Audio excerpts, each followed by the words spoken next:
This is the last video in the Tough Questions series that I've been taking questions from a relative of mine. And the last question is, why do you believe what you believe? And so this is kind of the pointed question at me.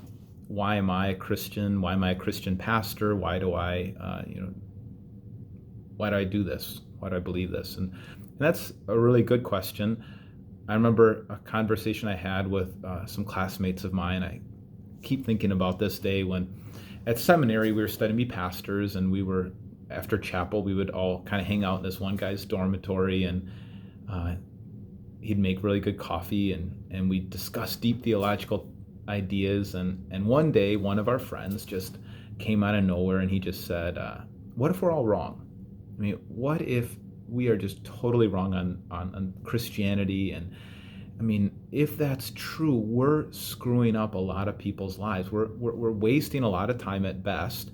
We're going to 8 years of schooling, and we're going to pick up our families and move them all over the country to start churches and lead people. And not only we're doing wasting a lot of energy for ourselves, but our families, and hurting a lot of people. And it's kind of caught us off guard and made us think a little bit. And we just kind of sat there, and one of my classmates, he spoke up and he said, we've all had those questions, and I've had those questions too.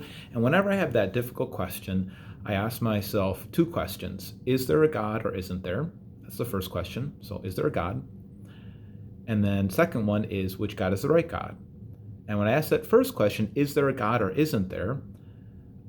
I look at the complexity of nature. I look at the design of nature. I look at the fine-tuning of our universe. I look at DNA and information systems, and I look at that and said, there's no way this could have spontaneously happened. It's too well designed. It's too clear. It's got too much purpose. It's got too much consciousness and design to have by accident. So there has to be a God. It's creation, and it begs for a creator. So, all right, if there is a God, now which God is the right God? And I think about all the major world religions. I think about Hinduism or Islam or Judaism. Those are really basically the world religions. I mean, there's a lot of different spin-offs and cults and new agey kind of ideas that have kind of cropped up, but really there's only a few major world religions. So which one out of those world religions is the true religion? And then he said, Christianity is the only one that 100% of the prophecies have come true, and only one that has Jesus that rose from the dead. And there's historical proof for that. And when I remember that, it puts me at ease again. And I think that might be a very heady way to do it, but I think that's a really powerful way, if I'm ever questioning my faith, to bring it back. But I've been convinced over and over again. I mean, I go through those times of doubt where something happens and I think, why, God? Why didn't you do something? Why didn't you step in? And I'm praying to him, God, I want this to be different. I'm really struggling with this, and you don't seem to be answering my prayers. You don't seem to be doing anything about it. And I've had my own psychological crises and crisis of faith before too. But what's interesting is, in the scriptures themselves, I find language to cry out to God, that I'm not the first one who questions God or is angry with God or doesn't know why God is not acting or responding. And so I can actually just pray the prayers from the Bible, from the book of Psalms and from the book of Job, with all of my wondering and questioning and anger and frustration, and just speak those words. The Bible itself gives me language to doubt and to struggle. And yet, after that struggle, I usually come to some kind of resolve, some kind of hope. And a lot of it just has to do with the person and work of Jesus Christ and his impact in our world.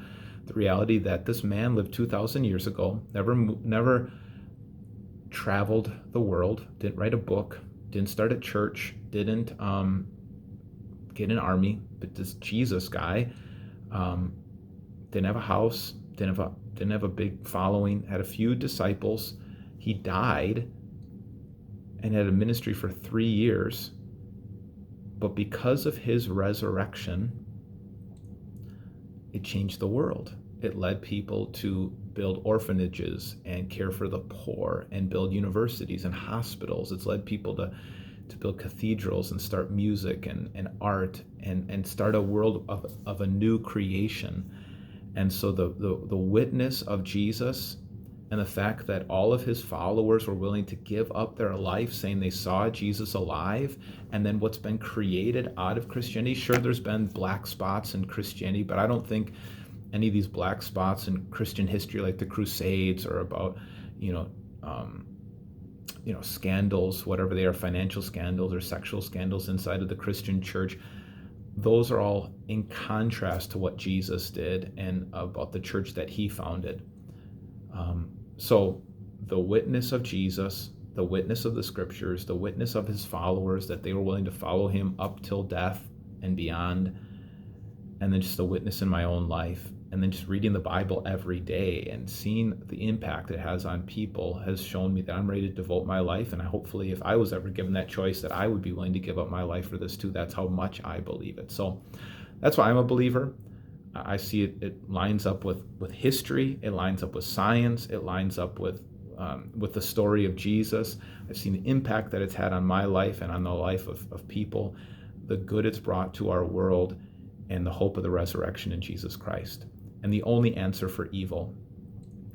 If you're not a Christian, you either have to explain away evil and say it's not that big of a deal. You have no vocabulary to talk about what's truly right, what's truly wrong. So much of it is opinion.